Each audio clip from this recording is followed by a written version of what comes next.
परिचय। सौम्या, क्या तुम्हें पता है कि आज के तूफान से हमारे इलाके के कई पेड़ उखड़ गए हैं? हाँ विनीत, वो देखो, एक बहुत बड़ा पेड़ बीच में से टूट गया है। अरे हाँ, यह दीवार पर गिरा हुआ आधा टूटा पेड़ का हिस्सा एक सुंदर त्रिभुज बना रहा है। बहुत अच्छे विनीत। क्या तुम इन दिनों स्कूल में ज्यामिति पढ़ रहे हो? हाँ सौम्या, आजकल हम त्रिभुजों की रचना करना सीख रहे हैं। इस पाठ में आप त्रिभुज की रचना करना सीखेंगे। उद्देश्य। इस पाठ के अंत में आप निम्न करने में सक्षम हो जाएंगे। दी गई रेखा के समानांतर एक रेखा खींचना, एक त्रिभुज की रचना करना जिसकी तीनों भुजाएं ज्ञात हों, एक त्रिभुज की रचना करना जिसकी दो भुजाएं तथा उनके बीच का कोण ज्ञात हो, एक त्रिभुज की रचना करना जिसके दो कोण तथा उनके बीच की भुजा ज्ञात हो, एक समकोण त्रिभुज की रचना करना जिसकी एक भुजा तथा कर्ण ज्ञात हो, समानांतर रेखाओं की रचना। एक अनुप्रस्थ काट की दो रेखाएं परस्पर समानांतर कही जा सकती हैं यदि संगत या वैकल्पिक आंतरिक कोणों का प्रत्येक युग्म बराबर हो। इस आकृति में यदि कोण 3 कोण 2 के बराबर है अथवा कोण 1 कोण 2 के बराबर है, तब रेखा M को रेखा N के समानांतर कहा जाएगा। हम समानांतर रेखाओं की रचना करने के लिए रूलर और प्रकार का उपयोग करते हैं। तो आइए समानांतर रेखाओं की रचना करना सीखें। चरण 1। एक लंबी रेखा M खींचिए तथा इस पर एक बिंदु X अंकित कीजिए। चरण 2। इसके ऊपर कुछ दूरी पर एक बिंदु Y अंकित कीजिए तथा इसे बिंदु X से मिलाइए। चरण 3। X को केंद्र मानकर तथा कोई भी त्रिज्या लेकर रेखा M को बिंदु Z पर तथा XY को V पर काटता हुआ एक चाप खींचिए। चरण 4। Y को केंद्र मानकर तथा वही त्रिज्या लेकर XY को बिंदु U पर काटता हुआ एक चाप PQ खींचिए। चरण 5। प्रकार की सहायता से VZ को मापिए। चरण 6।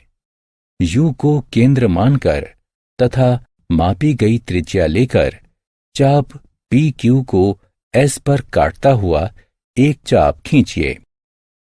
चरण 7। S और Y को मिलाइए तथा रेखा N बनाने के लिए इसे आगे बढ़ाइए। चरण 8। एकांतर अंतःकोणों SYX तथा YXZ को मापिए। आप देखेंगे कि कोण SYX बराबर है कोण YXZ के, अतः रेखा N समानांतर है रेखा M के। त्रिभुजों की रचना। एक त्रिभुज एक दो आयामी समतल आकृति होती हैं जो 3 भुजाओं और 3 कोणों से मिलकर बनती है। हम त्रिभुजों की रचना कर सकते हैं यदि हमें निम्नलिखित ज्ञात हो।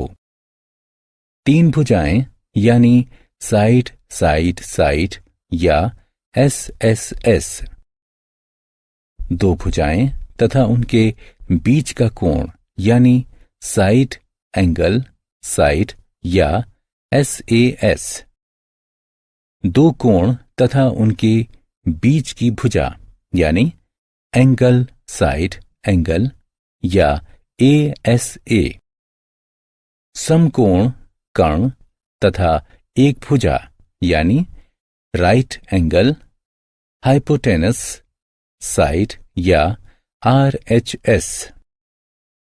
आइए हम सभी 4 प्रकार के त्रिभुजों की रचना करना सीखते हैं। SSS कसौटी। आइए हम एक त्रिभुज खींचते हैं जिसकी तीनों भुजाएं रूलर और प्रकार की सहायता से 4 सेंटीमीटर, 5 सेंटीमीटर तथा 6 सेंटीमीटर मापी गई हैं। चरण 1, एक 5 सेंटीमीटर लंबा रेखाखंड खींचिए। चरण 2, P को केंद्र मानकर तथा एक 4 सेंटीमीटर की त्रिज्या लेकर एक चाप खींचिए। चरण 3, Q को केंद्र मानकर तथा एक 6 सेंटीमीटर की त्रिज्या लेकर पिछले चाप को बिंदु R पर काटते हुए एक अन्य चाप खींचिए। चरण 4, बिंदु R और P को मिलाइए, बिंदु R और Q को मिलाइए।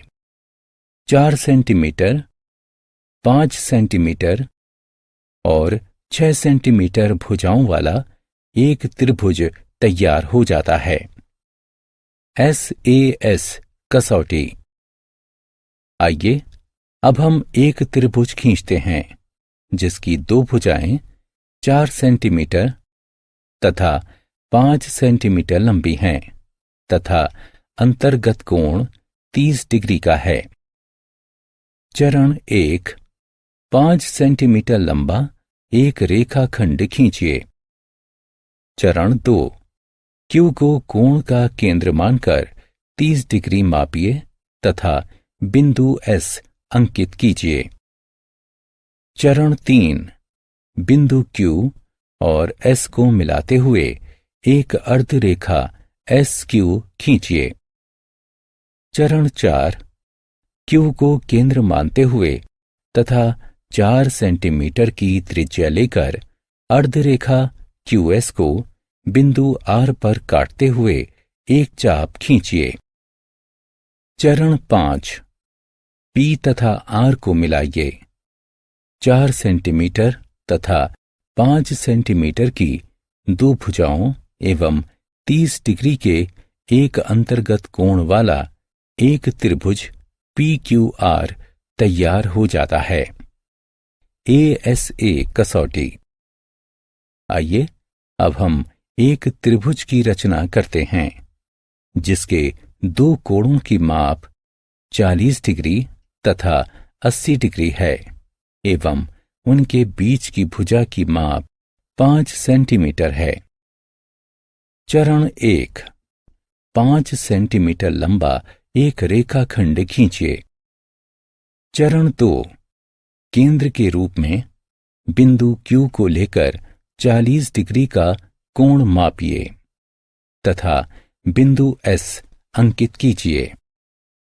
चरण 3, बिंदु Q तथा S को मिलाते हुए किरण SQ खींचिए। चरण 4, केंद्र के रूप में बिंदु P को लेकर 80 डिग्री का कोण मापिए तथा बिंदु T अंकित कीजिए। चरण 5, बिंदुओं T तथा P को मिलाते हुए अर्धरेखा TP खींचिए। चरण 6, किरणों SQ तथा TP के प्रतिच्छेदन बिंदु को R से अंकित कीजिए। 40 डिग्री तथा 80 डिग्री के 2 कोणों तथा उनके बीच की 5 सेंटीमीटर की भुजा वाला एक त्रिभुज PQR तैयार हो जाता है। RHS कसौटी। आइए अब हम एक त्रिभुज की रचना करते हैं जिसके कोण की माप 90 डिग्री है तथा आधार और कर्ण क्रमशः 8 सेंटीमीटर और 10 सेंटीमीटर हैं। चरण 1, एक रेखा L खींचिए। 8 सेंटीमीटर लंबा एक रेखाखंड AB खींचिए। चरण 2, AB के बिंदु A पर एक लंब AG खींचिए। चरण 3, बी को केंद्र मानते हुए तथा 10 सेंटीमीटर की त्रिज्या लेकर AG को बिंदु C पर काटते हुए एक चाप खींचिए। चरण 4, बिंदु C से बिंदु B को मिलाइए।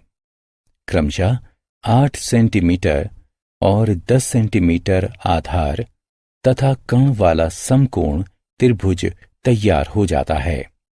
आत्म मूल्यांकन। विवरणों के साथ त्रिभुज की रचना करने के लिए उनकी कसौटी का मिलान कीजिए।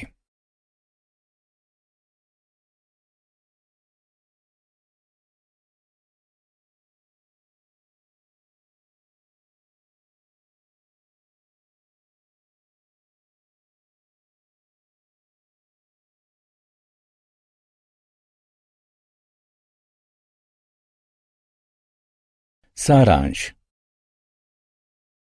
आइए हमने जो कुछ भी सीखा है उसे संक्षेप में दोहराएं। एक दी गई रेखा के समानांतर एक रेखा की रचना कीजिए। एक त्रिभुज की रचना कीजिए जिसकी तीनों भुजाएं ज्ञात हों। एक त्रिभुज की रचना कीजिए जिसकी 2 भुजाएं तथा उनके बीच का कोण ज्ञात हो। एक त्रिभुज की रचना कीजिए जिसके 2 कोण तथा उनके बीच की भुजा ज्ञात हो। एक समकोण त्रिभुज की रचना कीजिए जिसका एक पाद और एक कण ज्ञात हो।